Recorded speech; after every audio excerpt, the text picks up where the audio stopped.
Is to start off by telling you a little bit about Riemannian geometry and Riemann curvature, and then some bits about Lie groups, principal bundles, possibly G structures if I can fit them in, and then in the second lecture we'll go on to talk about define holonomy groups and start thinking about their basic properties.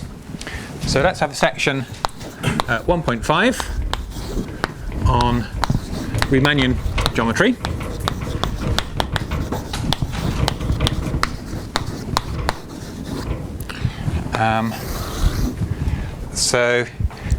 If we let big X be a manifold, then a Riemannian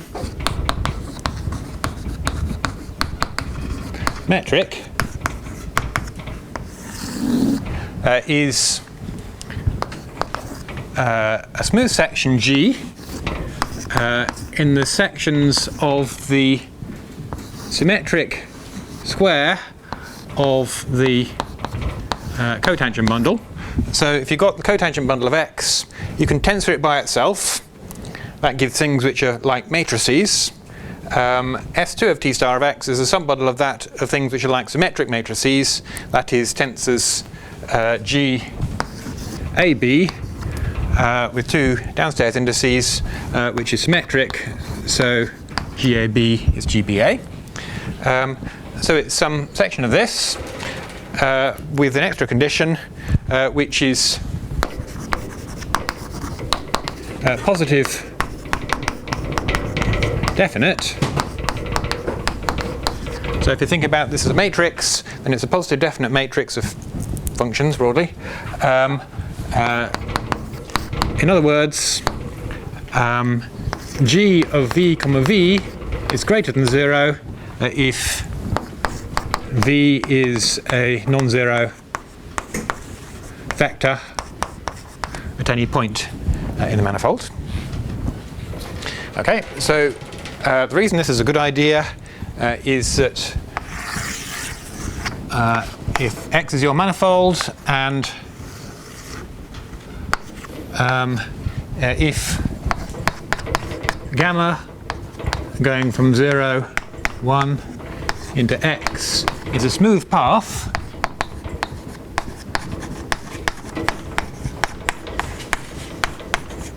so the path of a moving point in your manifold, you define the length of gamma to be L of gamma is integral from 0 up to 1 of G of d gamma by dt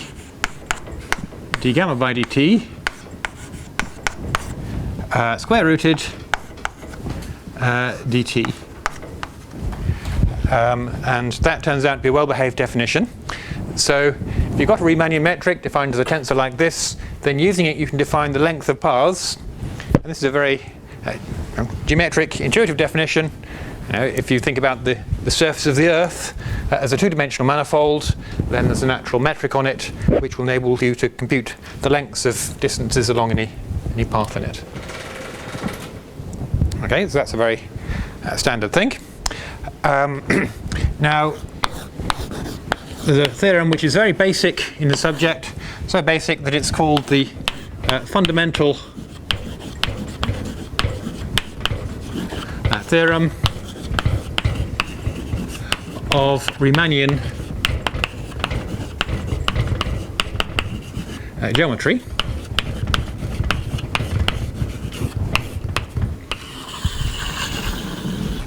This says that if we let X and G be a Riemannian manifold,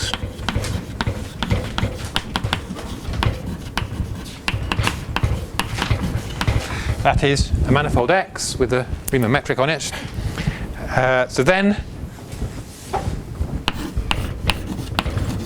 there exists a unique connection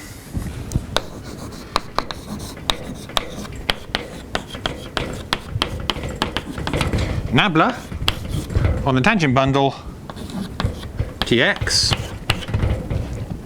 which then induces other connections on every tensor bundle, such as T star of x, S2 of T star of x, and so on.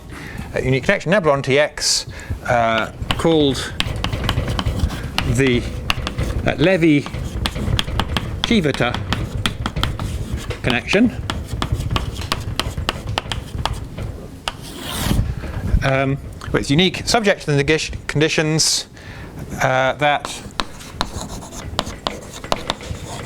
well, firstly, nabla is torsion free.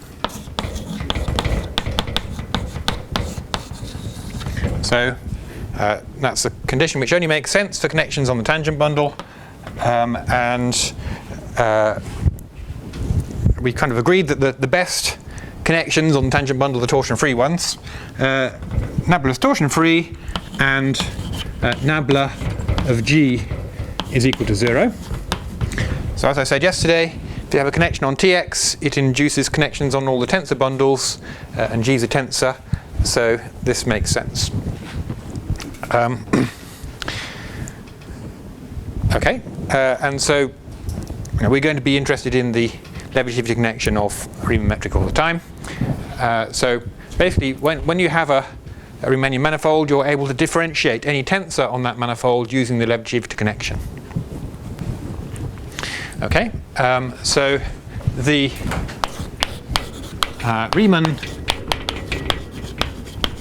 curvature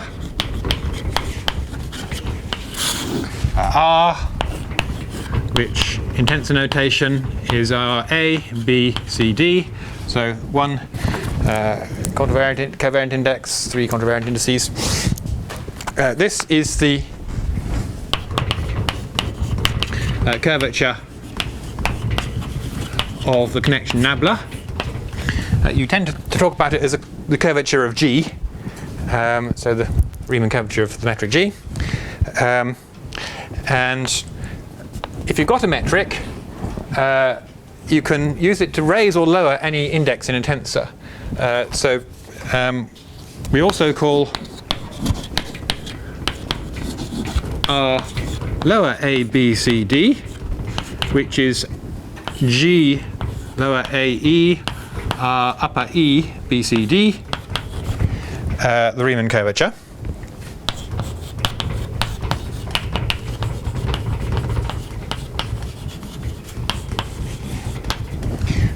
So if you've got a metric, you can use it to lower any index like this. So this means that you sum over E is 1 up to the dimension of x. Also, because this is positive definite, it's an invertible matrix of functions. So there's also an inverse matrix, which is just written G upper AB usually, would be the inverse in S2 of Tx. And you can use the inverse matrix to G to raise any index. So you can move indices up and down. The advantage of having all the indices down is that you can then permute them. So you're allowed to swap round A and B and see what happens. Whereas in this form, you can't swap round A and B because they're things of a different kind. Okay. So the Riemann curvature is a complicated beast. There's two simpler things you can make out of it, which are the Ricci curvature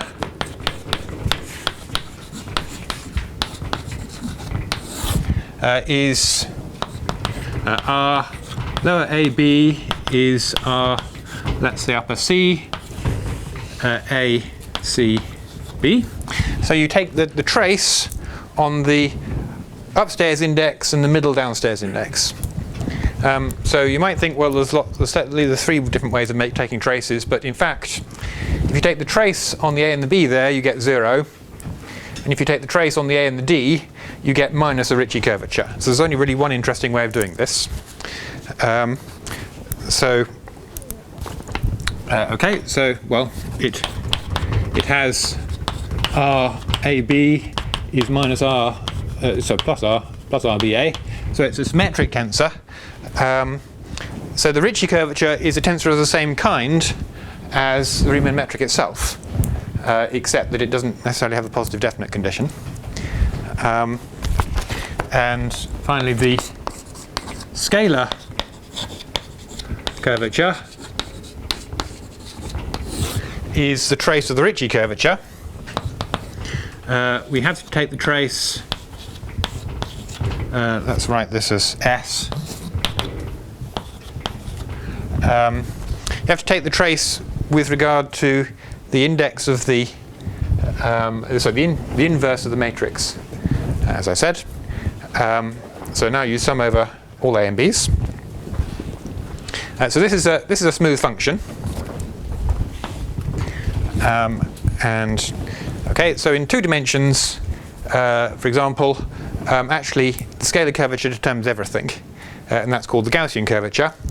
And then the Ricci curvature is, I don't know, half the Gaussian curvature times the metric, and the Riemann curvature is some complicated expression involving only the Gaussian curvature.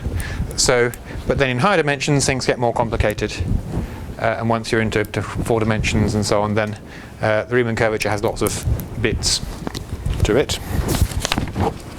Okay, so we call a metric G Einstein if RAB is equal to lambda times GAB for some lambda in the reals. So that makes sense because the Ricci curvature and the metric are tensors of the same type. They have 2 downstairs indices and they're symmetric in them. And we call G Ricci flat if RAB is 0. So the Ricci curvature is 0. And so that's a special case of Einstein in which lambda equals 0. So the reason why Einstein comes in is that the Einstein's theory of general relativity, it involves something which is not quite a Riemannian manifold. Instead of having the positive definite condition, we take G to have, let's say on a 4-dimensional manifold, we take G to have 3 positive eigenvalues and 1 negative eigenvalue, where the negative direction is time. That's something called a Lorentzian metric. But an awful lot of the theory of Riemannian geometry, including, for example, the fundamental theorem of Riemannian geometry, the Lebedev connection, extends also to Lorentzian metrics. So Lorentzian metrics, they're not positive definite, but they have Lebedev connections, they have curvature. So then, well, Einstein's theory of general relativity in empty space, the Einstein equations just require G to be Ricci flat.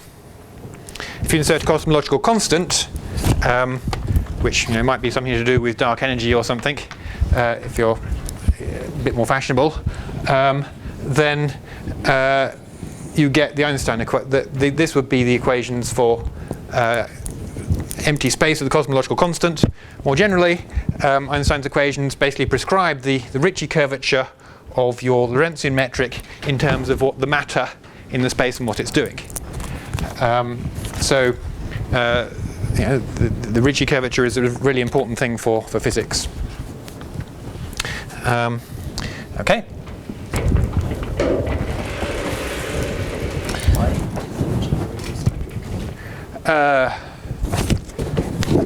Well, it'll follow from things I write down in a moment. So the Riemann curvature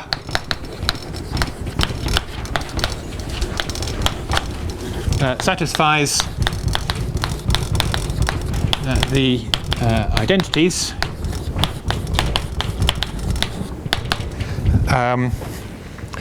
so R A B C D is equal to minus R B A C D is minus R A B D C is R C D A B.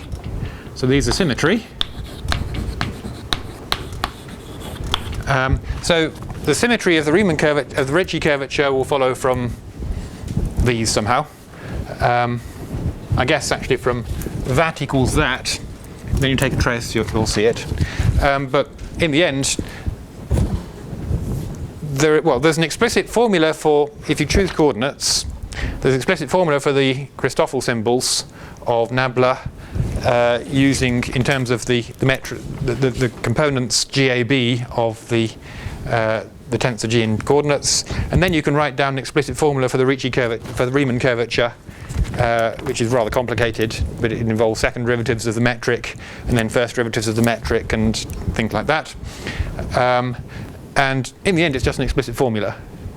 So you can write down what the Ricci curvature is, and you can see that it's symmetric in A and B. Okay, so but I don't offhand know a kind of more fundamental reason why that should be true. Actually,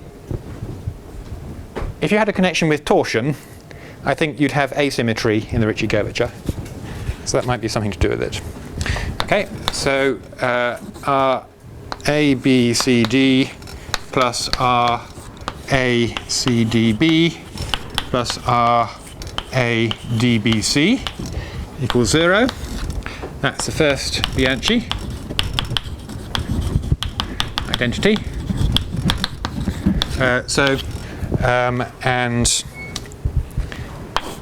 nabla E R A B C D plus nabla C R A B D E plus nabla D R A B E C equals 0.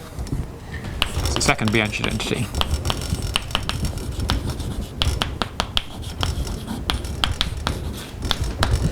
So these two equations hold, well, at least with the A upstairs, these two equations hold for the curvature of any torsion-free connection. I told you about them yesterday.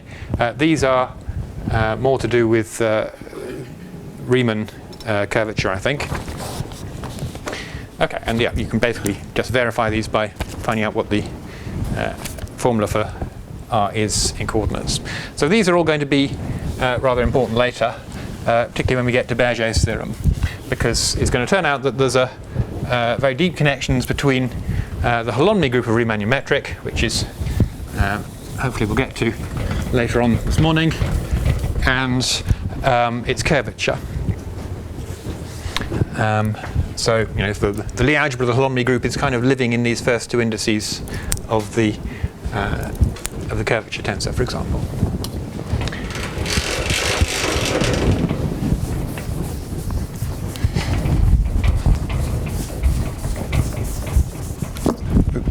Okay, so next let's say some very brief things about Lie groups and some slightly less brief things about principal bundles.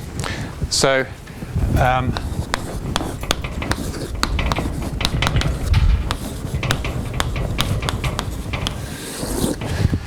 hope that you've all studied Lie groups. If you haven't, I recommend it because it's a beautiful subject. So a Lie group is something which is, well, it's a smooth manifold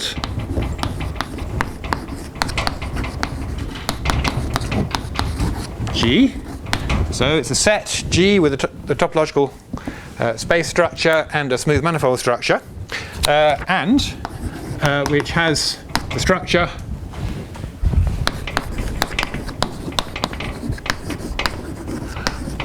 of a group. So the underlying set of your smooth manifold has a group structure, and there's compatibility between the manifold structure and the group structure, which is that such that the multiplication map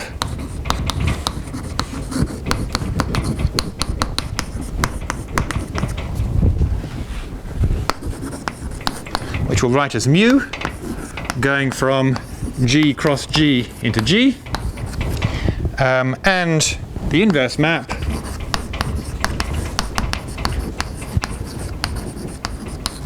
I going from G into G. These are both smooth maps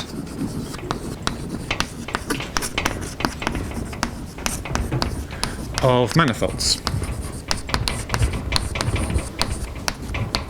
Okay, so you could define topological group in the same way.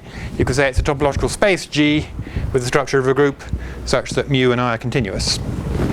But in this case we want this to be smooth.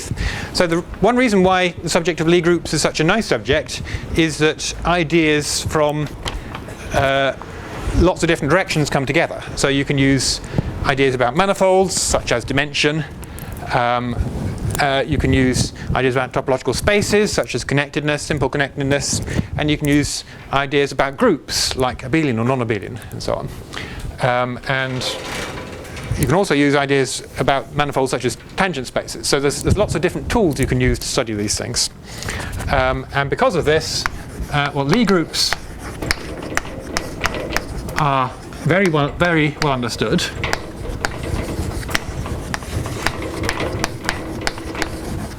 And in particular, so compact Lie groups can be classified.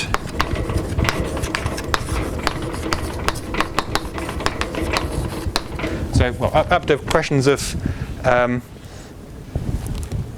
fundamental group and kind of connected components, for simply connected things at least, you can give a complete list of compact Lie groups, and that's going to be important later, because the classification of Lie groups really depends very much upon the classification of Lie groups.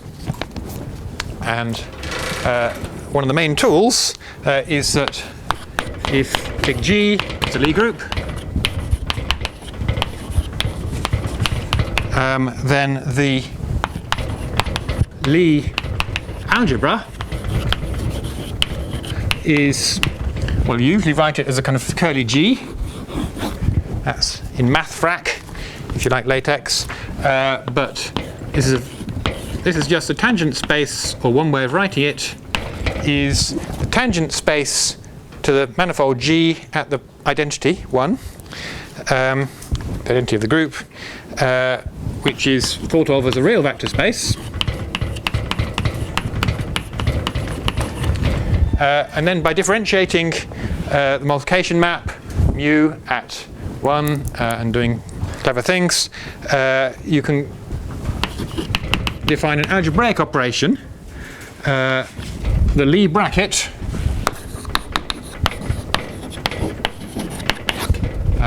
square brackets. This is a bilinear map going from G cross G into G. Say bilinear, satisfying two conditions. Firstly, anti-symmetry, u comma v is minus v comma u. So the bracket of u and v is minus the bracket of v and u.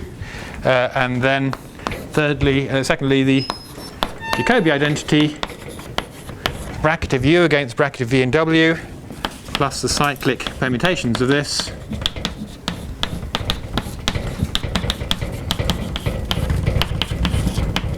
And that's a complete definition of a Lie algebra, just as that's a complete definition of a Lie group. And, so Lie brackets are somehow much simpler objects than Lie groups, because a Lie group is kind of, you've got to specify a manifold and then all these smooth maps. That's an infinite dimensional amount of information. These guys, it's just a finite dimensional vector space and then some bilinear map. So this is specified by some finite number of real numbers, basically, and arranged in some kind of generalized matrix. And you use algebra to understand Lie brackets, and then it turns out that Lie bracket basically determines a Lie group up to issues of connectedness and simple connectedness. So that's the kind of tools one uses to classify these guys. So some important families of Lie groups are orthogonal groups O of n, S O n, U of M, SP of M, and sorry, let's have U of M, SU of M, and SP of M. And then so basically these kind of exhaust the interesting families of Lie groups. So a bit like the classification of finite simple groups, you get a bunch of families, and then you get a finite number of exceptional cases.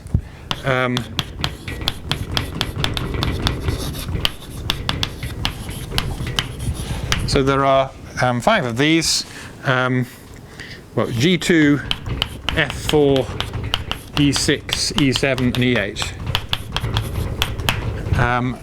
So when you do the classification, you find some weird things. And the weird one, G2, is going to come up towards the end of our lectures because it turns out to be a holonomy group of Riemannian metrics. Okay.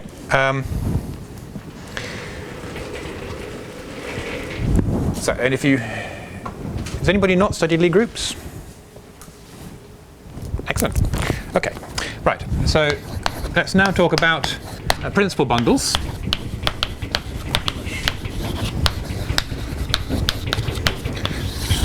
So these are like vector bundles, but the fibre is a Lie group rather than a vector space, broadly. So if we let big X be a manifold, and big G a Lie group,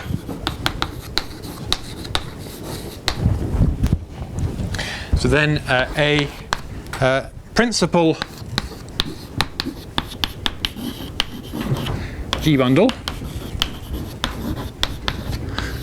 Okay, so there's 2 ways of spelling principal. There's principal, meaning kind of most important, and there's principal, meaning some kind of a moral thing. This is principal. Many mathematicians, including Simon Lawson, cannot necessarily spell this correctly, but it's important to get it right. Anyway, so principal G bundle over X is a manifold P and a smooth map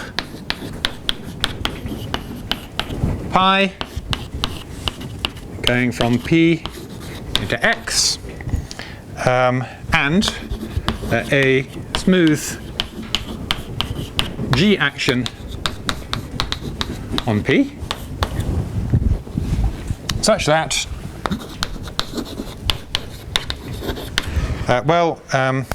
firstly, pi is G invariant,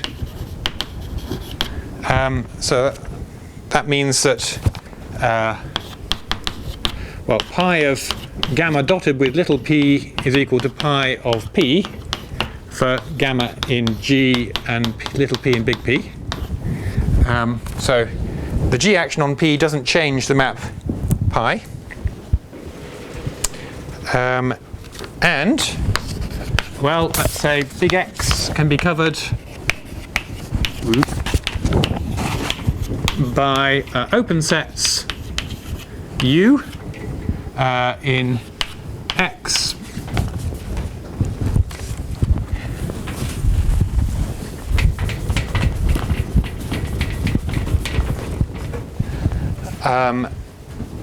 such that there is a diffeomorphism between pi inverse of U and, let's say, G cross U,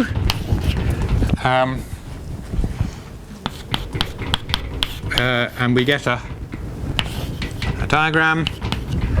There's an isomorphism between pi inverse U and G cross U. So the map pi projects U down to U here. This is just so this commutes. So there's an isomorphism here commuting with the obvious projections to U. And given that we know that pi is G invariant, since we know that pi is G invariant, G actually acts on pi inverse of u, as well as just on x, so which identifies the G actions on pi inverse of u, and let's say G acting on G cross u by gamma can take delta comma u to gamma delta comma u. So the G action on G cross u induced by left multiplication on G and doing nothing on u. Okay. So then big G acts freely on big P with P over G is isomorphic to X, and that's nearly the definition of a principal bundle, really. It's a manifold with a free G action whose quotient is X. So every point of X corresponds to a G orbit in P, and the G is acting freely on that orbit. Okay, so principal bundles, it's kind of alternative language to vector bundles, really, and it can be very powerful. So it takes a bit of getting used to if you haven't done them before. And there's ways of translating backwards and forwards between principal bundles and vector bundles. So let's look at a couple of these. Well, so firstly, let's say, let's give you an example.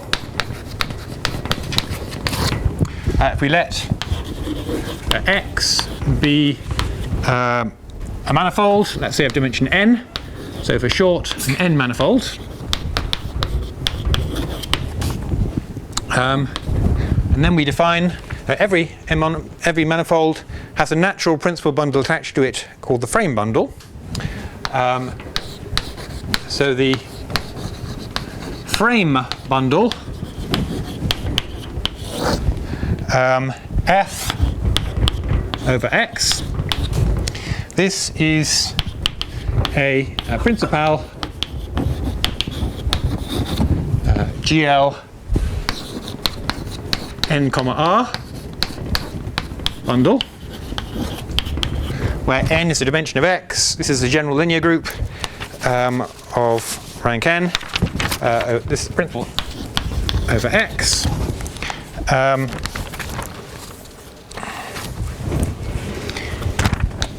So here's how you define it.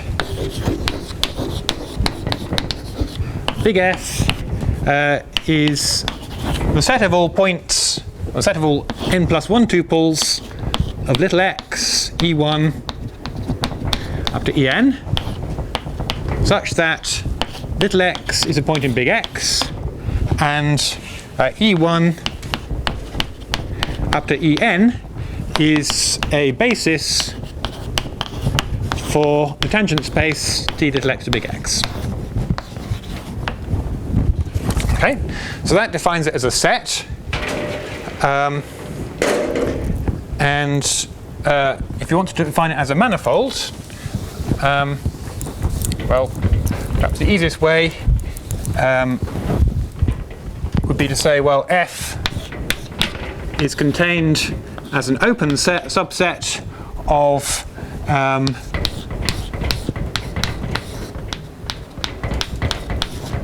the direct sum of n copies of the tangent bundle, because, well, so this is a vector bundle over X, and therefore a manifold, and so that's where E1 lives.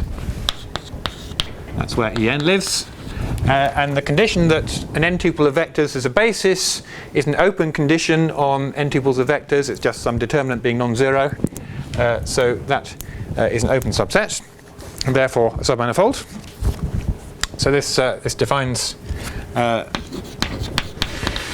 manifold structure on F. And okay, so the projection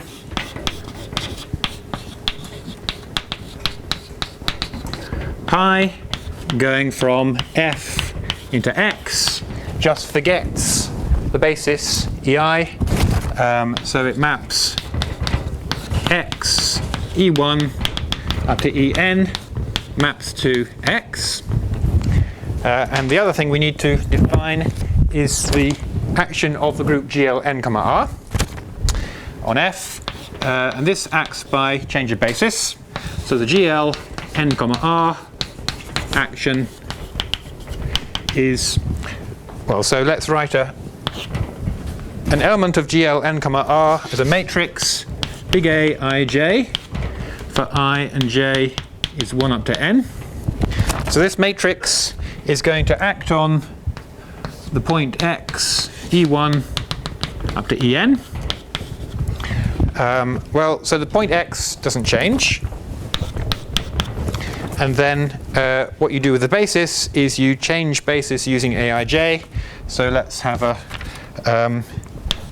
A11 E1 plus dot dot dot plus A1N En. That's the A1. That's the new E1 dot dot dot. And finally AN1 E1 plus dot dot dot plus ANN En. And that's also a basis because the Aij is some invertible matrix.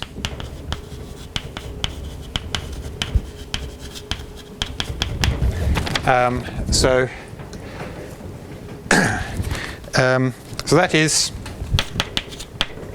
you use the Aij as a change of basis matrix. Okay.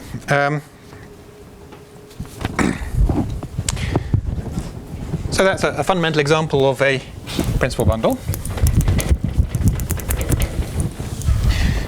Now here's a way of translating between principal bundles and vector bundles. Actually, so this I actually got in. You can think about this as a way of translating from vector bundles to principal bundles, because we started with the vector bundle Tx, and then out of Tx we made a principal bundle F by taking all of the bases for Tx. So this is really constructed from the vector bundle Tx as a way of going back again. Now, if you let P of X be a principal G bundle, and let's also take V to be a finite dimensional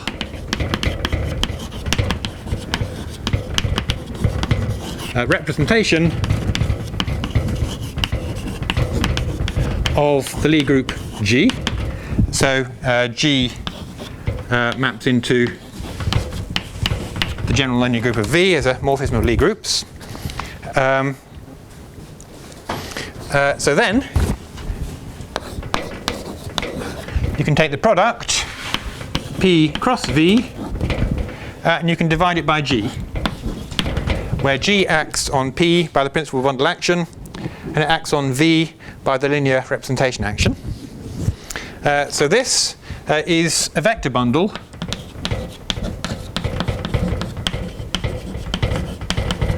on X by, well, P cross V over G maps to P over G just by forgetting the V component, but P over G is actually isomorphic to X because G acts freely on P with set of orbits X. And the fibre V, so basically every fibre of the vector bundle is isomorphic to V. It's not canonically isomorphic to V, but it's isomorphic to V up to action of some element of G. Okay, so given a principal G bundle, we can make a whole bunch of vector bundles, one for every representation of G.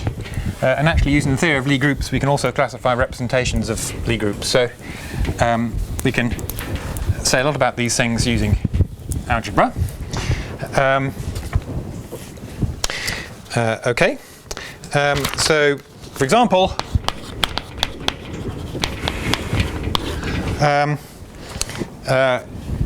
well, f over x, the frame bundle, is a principal GL n, R bundle.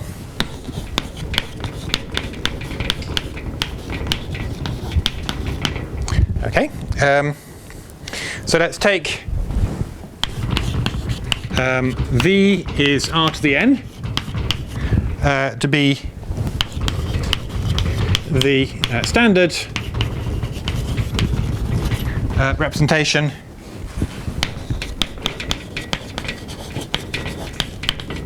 of GL n, R, in which the elements of this can be thought of as column vectors, and the matrices of GL n, R act on them by left multiplication by matrices. So then, actually, f cross R to the n over GL n, R turns out to be isomorphic to Tx. One way of thinking about this would be that, well, you can actually identify this with points x, e1. So if you kind of take your column vector to be the first column of your matrix, and then, but points x, e1 are, well, okay, apart from the zero or non-zero thing, basically elements of Tx.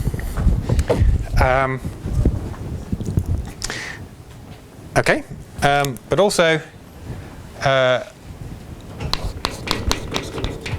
well, so R to the n star, the dual of this representation is a different representation of GL n, R. It corresponds to right action on row vectors rather than left action on column vectors. And then it turns out that f cross R to the n star over GL n, R is cotangent bundle T star of x. Can I reach up here? F cross, if we take big tensor to the k of R to the n, tensored with big tensor to the L of R to the n star. So that's also a representation of GL n, R. We divide that by GL n, R. This is naturally isomorphic to tensor to the k of Tx, tensored with tensor to the L of T star of x. So you can get all the tensored bundles this way. Okay, and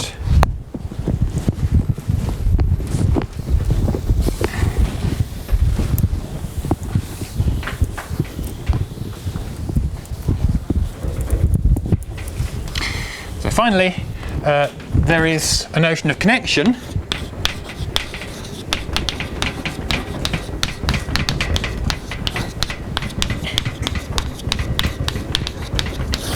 on principal bundles.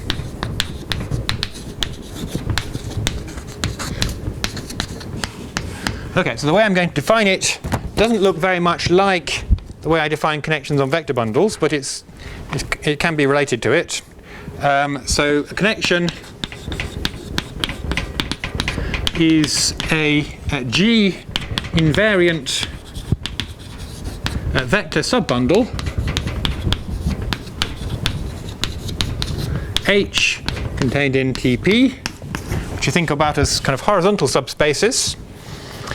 So such that TP is the internal direct sum of V direct sum H, where V is the vertical subbundle, is defined to be the kernel of the map d pi, mapping from TP into well, pi upper star of Tx.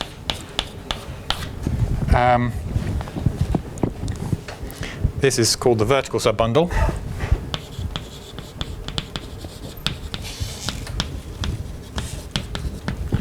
And, well, connections on P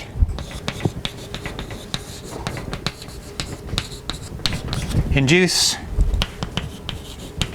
vector bundle connections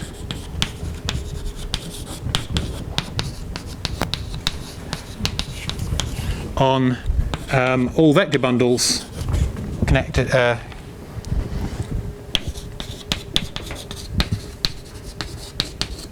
constructed from P.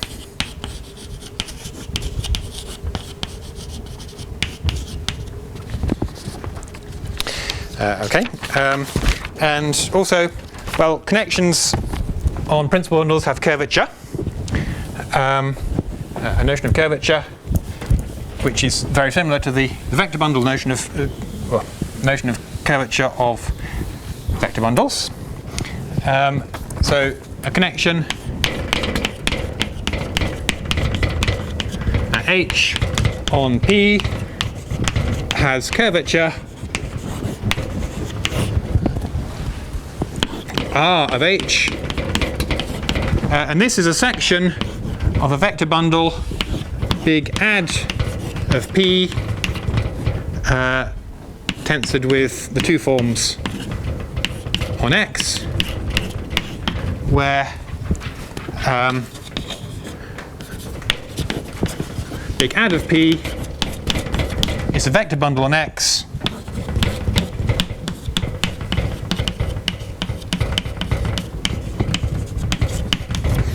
so associated to a particular representation, associated to the adjoint representation